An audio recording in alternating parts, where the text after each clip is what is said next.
Alors autre point, donc elle aimerait savoir pour les tests PCR, si donc carrément une enquête en fait, hein. Si les tests, il est possible d'être vacciné à travers les tests PCR, c'est-à-dire malgré nous. Regarde, connecte-toi sur les tests PCR. Bon, je suppose qu'il y a de nombreux modèles. Prends-en un quelconque.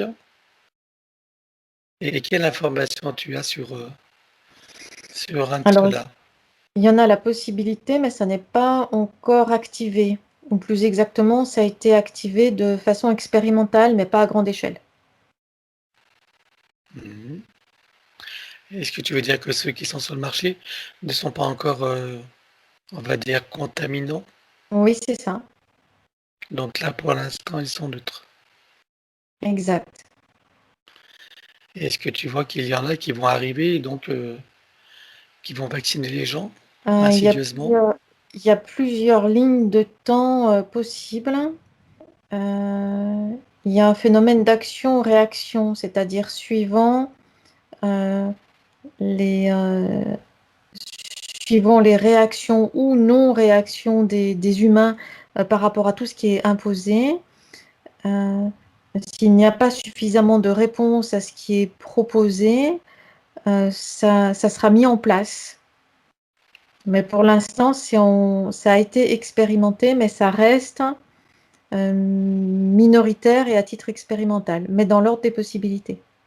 D'accord. Mais est-ce que ça peut se faire à l'insu des humains ou pas? Parce qu'il est en train de dire d'obtenir un consentement. Oui, c'est-à-dire que, euh, c'est-à-dire plus clairement, s'il n'y a pas suffisamment de volontaires à la vaccination, cela sera fait d'une façon ou d'une autre. Et donc, c'est un des moyens euh, qu'il est possible d'activer, d'utiliser. D'accord. Donc si tu regardes aujourd'hui sur le marché français, par exemple, est-ce que tu en vois qui sont déjà en action, ce genre de tests vaccinants? Il y a eu des essais à titre expérimentaux, mais qui sont restés dans un cercle restreint, donc pas ouvert au grand public. Hmm, ok. Autrement, à part le côté vaccinant, est-ce que tu vois que ces tests ont un côté contaminant? Puisqu'on sait qu'il y a des fibres intelligentes sur certains masques, par exemple, qu'on voit sur des vidéos. Est-ce que pour les tests, c'est la même chose? Alors, c'est comme si tous les tests, je sais pas, n'avaient pas la même fabrication, euh, ni la même, je sais pas, ni la même origine. Mhm. C'est-à-dire que c'est comme s'il y en avait certains qui étaient neutres et d'autres qui avaient ce type de fibre qui, comme si ça creusait, ça ouvre des ouvertures. D'accord. Et ceux-là, donc, tu les vois venir de quel pays? Mais il n'y a pas un pays en particulier. C'est comme si chez chaque fabricant, il y avait plusieurs départements et plusieurs lignes de fabrication différentes.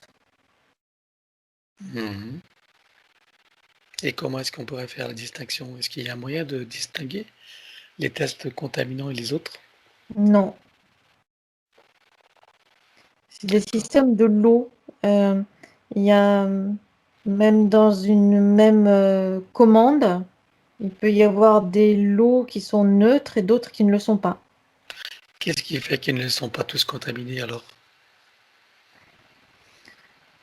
Il y a comme une sorte de désorganisation à la base, une sorte de mésentente, de désorganisation, de conflits d'intérêts divergents, et ça génère une grande confusion. Tu veux dire qu'il y a des fabricants qui sont pour et d'autres qui sont contre, c'est ça?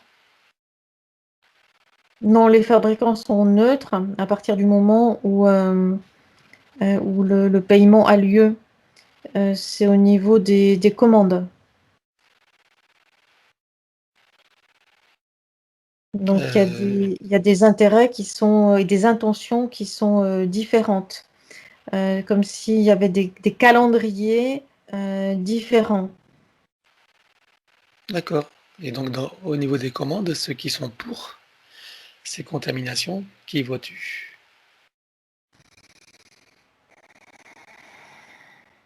Peut-être sans les nommer, mais C'est en arrière-plan. Ce qui vient, c'est des réunions, des sortes de réunions secrètes qui prennent des décisions en arrière-plan. Et ensuite, c'est comme un système hiérarchique. Ensuite, ça redescend les échelons de la hiérarchie. Sauf mhm. que c'est au moment où ça redescend dans la hiérarchie, il y a comme des conflits de mêmes étages hiérarchiques. Et c'est là où il y a des confusions et de la désorganisation. Ok. Et quand tu Comme remontes dans la si, hiérarchie, comme, comme si certains groupes voulaient mettre des bâtons dans les roues d'autres groupes. Donc ça crée de la désorganisation. et quand tu remontes cette hiérarchie, ça t'amène à où alors? Est-ce que c'est des figures connues? Oui, ça me ramène aux grandes familles qui dirigent le monde humain en arrière-plan. Mhm. Mais ces, ces familles-là, c'est comme si elles-mêmes étaient sous influence. C'est-à-dire qu'en arrière-plan, encore en amont, il y a des influences non humaines. Oui, ok. Comme d'habitude, quoi, d'accord. Alors, donc autre point, donc quel est le lien avec cette adolescence où elle voit souvent le 13-9, voilà, ces deux chiffres, 13-9. Comment l'interpréter ça? Et parfois, elle voit aussi des heures miroirs. C'est comme des impulsions électriques qui lui sont envoyées de sa partie subliminale. C'est comme des signaux en morse qui lui sont envoyés. Pourquoi faire? Euh, Pour attirer l'attention ou c'est de l'information? c'est pour attirer son attention par l'envoi d'informations, mais ces informations, elles arrivent en désordre. Euh, Elles arrivent en désordre. On retrouve le 9 des 9 incarnations, on retrouve le 13 de la 13e dimension du Soleil. Euh, et les heures miroirs, c'est les intersections de la matrice artificielle. C'est comme des croisements d'intersections. Donc ça crée comme des impulsions électriques, comme des mini court-circuits, quelque chose comme ça. Et c'est destiné à la réveiller ou Oui, puisque ça vient du soi, c'est ça? oui, D'accord. Donc elle peut le voir comme des signes, qu'elle se souvienne de qui elle est? oui, Très bien. Comme si ça lui disait: «Souviens-toi, oui, c'est ça. souviens-toi». OK, très bien. Ben voilà, ah maintenant tu sais. Donc qu'est-ce qui s'est passé le jour où alors précise où elle devait se lever? Donc il y a l'alarme qui a sonné dans la maison. Qu'est-ce qui s'est passé là? Euh, c'est bah, c'est la même chose, c'est sa partie subliminale qui a déclenché, on va dire, un réveil surdimensionné. Avec une alarme? Oui. Bon, il aurait fallu qu'elle sache que c'était son soi supérieur, hein? Alors, c'était pas le soi supérieur, c'était la partie subliminale, Ah, et ça a été le prétexte trouvé, euh, parce que même si le réveil n'était pas enclenché sur le plan physique, il aurait pu être déclenché, mais la partie subliminale a choisi euh, euh, de mettre beaucoup plus d'énergie qu'il n'était nécessaire pour la réveiller, c'est-à-dire de passer une étape au-delà de ces heures miroirs qu'elle voit et de ces chiffres qu'elle croise sans arrêt. C'est puisqu'elle ne perçoit pas ça, et bien on va passer à l'étape supérieure, comme pour faire une sorte d'électrochoc. d'accord. Donc plutôt que du pipeau, elle a choisi la trompette, c'est ça? Oui, en quelque sorte. OK, très bien. Et donc qu'est-ce qui s'est passé à son travail? Donc quand elle s'est sentie à un moment donné extrêmement bien? Ça a duré quelques secondes, mais ça a été une expérience donc qui a été, on va dire, mémorable pour elle. Qu'est-ce qui s'est passé à ce moment-là? Il y a comme une porte fréquentielle qui s'est ouverte, une liaison de communication directe avec son soi supérieur et qui a été déclenchée par, je sais pas, ça a été déclenché par la personne qui était avec elle. Hmm. Et pourquoi ça l'a déclenché? Qu'est-ce qui s'est passé? Il y a eu comme une sorte d'un... Alors ça se passe pas au niveau du plan conscient, ça se passe au-delà. Il y a comme une... comme si ces parties inconscientes avaient perçu des clés en effet miroir. C'est-à-dire que dans la personne avec qui, avec qui elle était en contact ou qu'elle allait recevoir ou qu'elle allait rencontrer, il y avait des éléments de réponse. Et ça a déclenché une sorte d'effet miroir et qui a déclenché, mais ça n'a pas été... c'est comme s'il n'y avait pas eu suffisamment de clés pour que ce soit pérennisé. Ça a déclenché l'activation du canal de communication entre elle et son soi supérieur. La partie physique et le soi supérieur. D'accord. Bon, en tout cas, ça n'a pas duré longtemps. Non, parce qu'il n'y avait pas suffisamment de clés, d'une part. Et ensuite, il y a le mental qui est intervenu directement pour... c'est par rapport au cadre professionnel. C'est venu placer le cadre et mettre comme des cloisons de séparation énergétique. D'accord. Qui sont ces êtres violets humanoïdes, là, et lumineux? Quel rôle ont-ils dans son existence? Il y a des sortes de filaments. Alors la substance, on dirait presque la matière même de ces êtres-là, c'est des sortes de filaments qui peuvent se détacher de ces êtres, en tout cas se courber pour venir se brancher sur elle. Donc ils viennent se brancher au niveau de son chakra cardiaque, du plexus solaire et au niveau de la pinéale. Ils viennent d'où Euh, cela?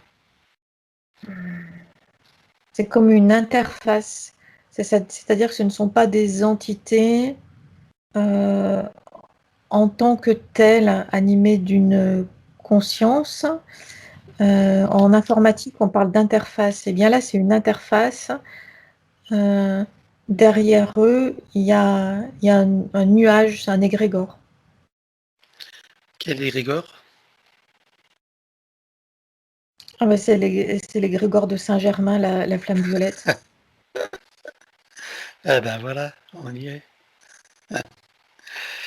Bien, ok.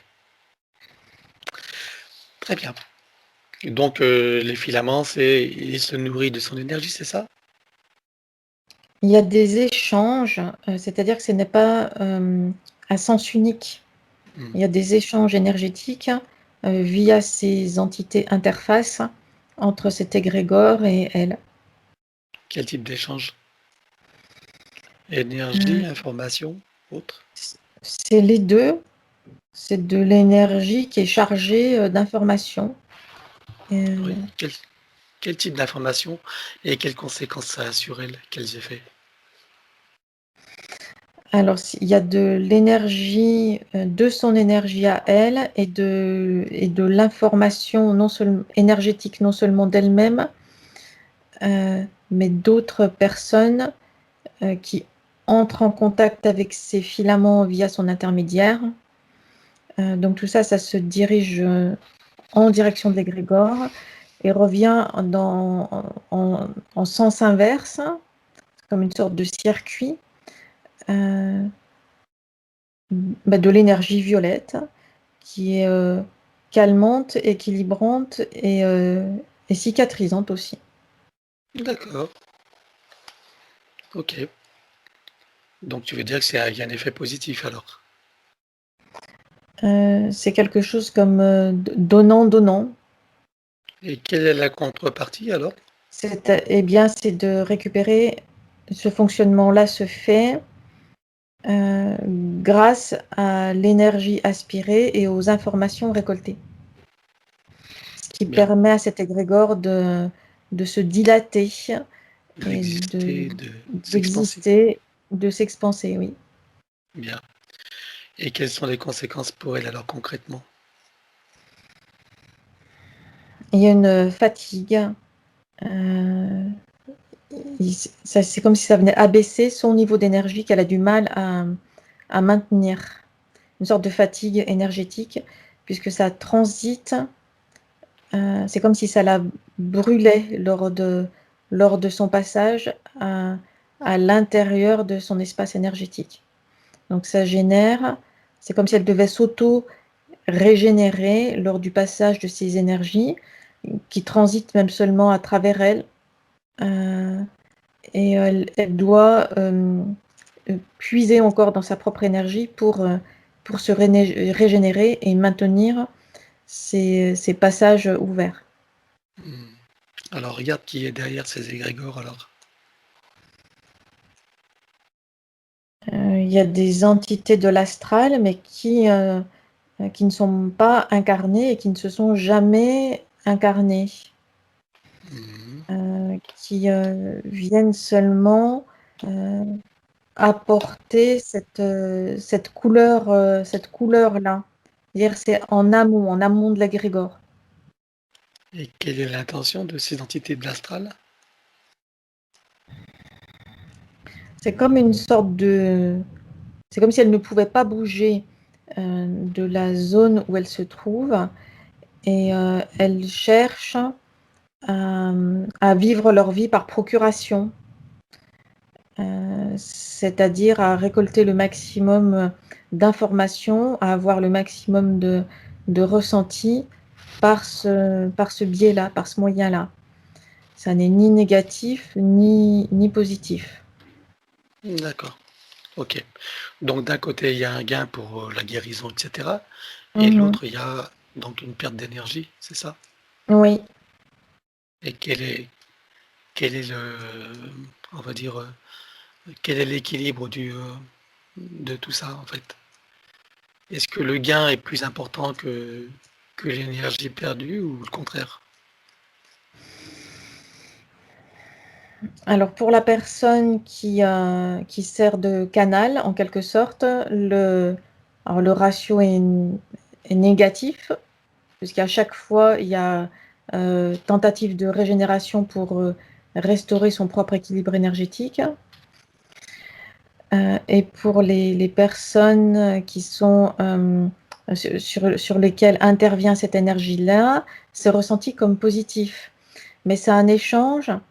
C'est un petit peu le même système que, tu sais, en informatique où tu as accès à un service, mais en échange, on récupère tes données. C'est un peu le même Mmh. principe. D'accord, OK. Donc à long terme, ça peut leur coûter quelque chose, quoi? Oui, parce que c'est comme une sorte de mise à nu énergétique et qui,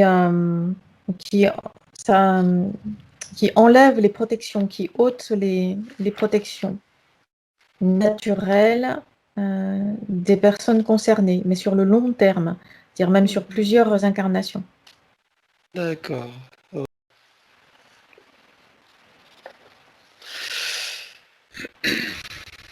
alors j'aimerais que nous revenions sur Saint-Germain, ces fameux égrégores et cetera. Reconnecte-toi sur cette énergie. Oui, Voilà, et tu avais des informations complémentaires sur lesquelles, nous sommes passés tout à l'heure.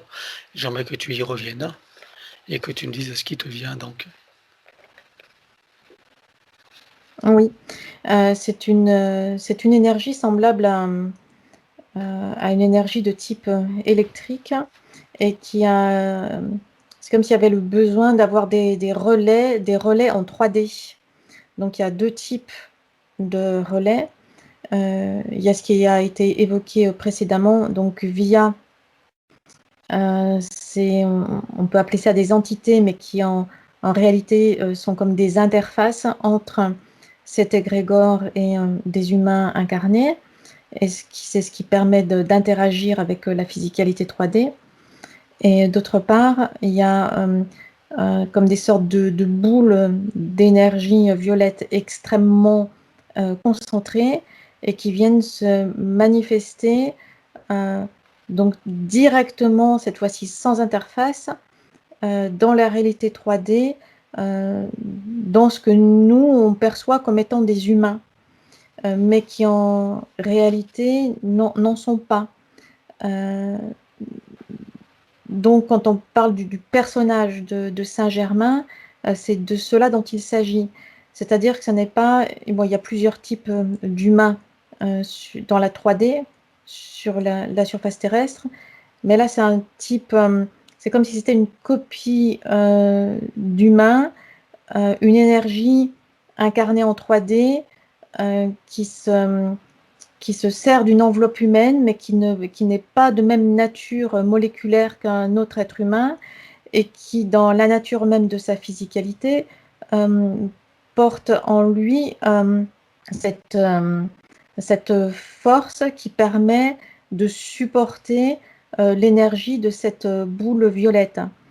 Et c'est ce qui donne à ces, on peut appeler ça des humains, pour plus de facilité, cette, on va dire, cette capacité de vivre, entre guillemets, dans la 3D beaucoup plus longtemps, de se présenter en plusieurs endroits différemment, d'être ce que l'on appelle réincarné dans plusieurs personnages à plusieurs moments de l'histoire, mais toujours avec ce même type de support. Donc que la plupart des humains perçoivent comme, eh bien, comme étant des humains, tout simplement, un peu différents, étranges, et qui dégagent une énergie qui est autre que humaine. Ce sont des relais pour ces boules d'énergie violette extrêmement concentrées.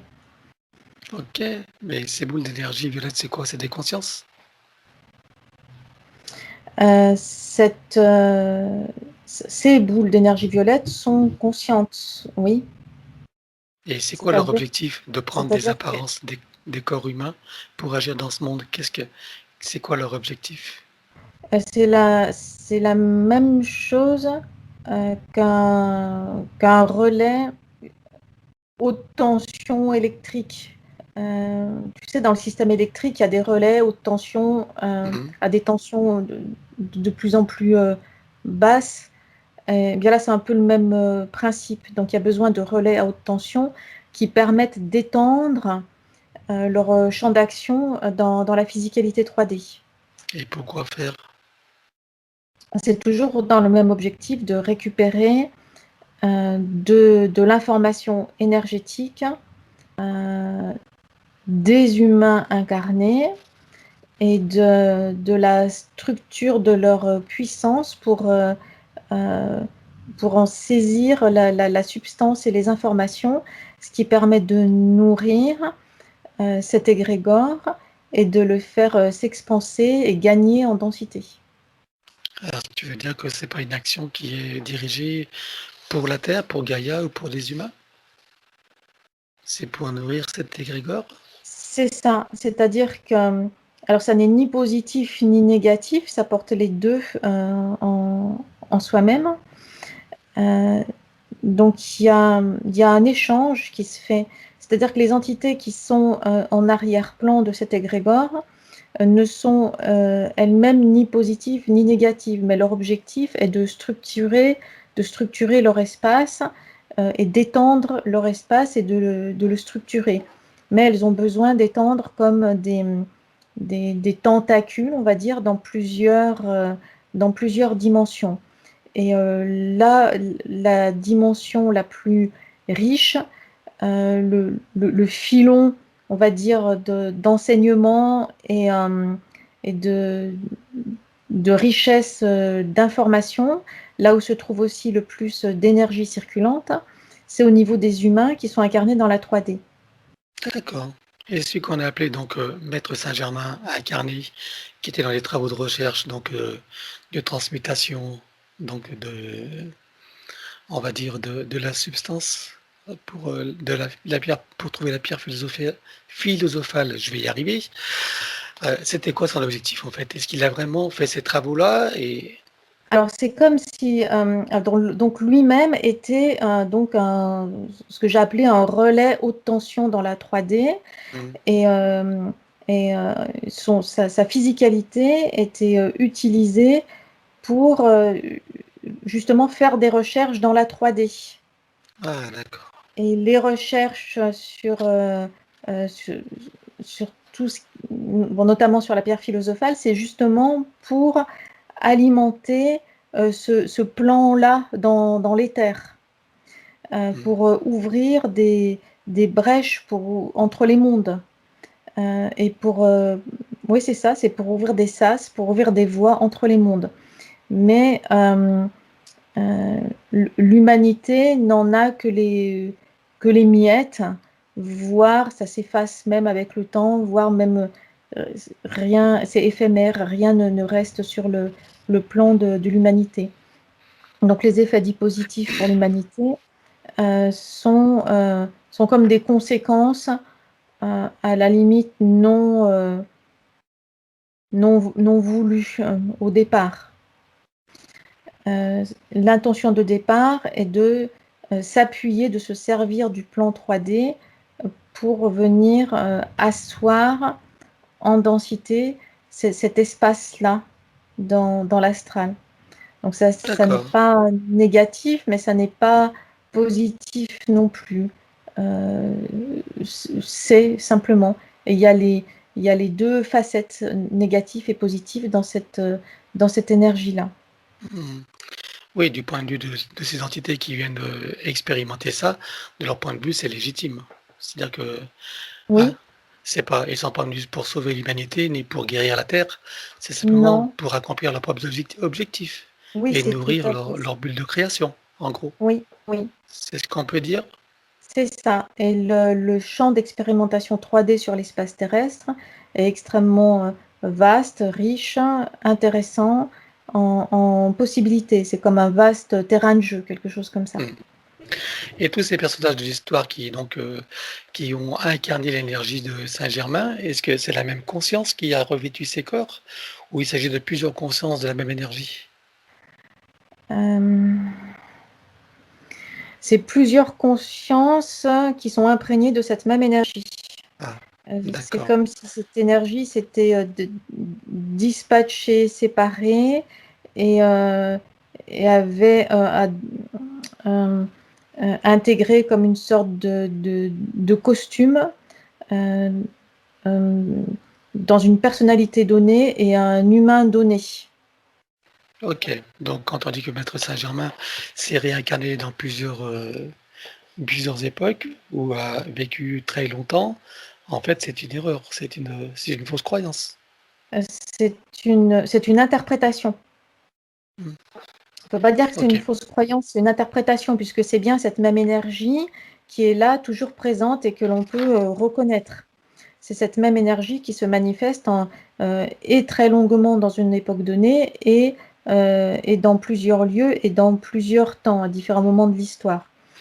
Euh, en, en adaptant aussi, on va dire, comme des masques différents, comme des masques que pourraient porter des acteurs dans une pièce de théâtre, mais en arrière-plan, c'est bien cette même énergie, cette boule d'énergie en surtension qui sert pour reprendre l'analogie, de relais haute tension dans la physicalité 3D. Très bien. OK. Et tout ça donc, non pas pour la Terre ou pour les humains, mais c'est pour accomplir leurs propres, desseins, on va dire, Oui, leurs propres objectifs, on est bien d'accord, hein? oui. OK. On va arrêter là cette enquête. Tu as autre chose à dire ou pas qui serait intéressante ou pas? Non, pour l'instant, c'est tout. Qui fait. Bien.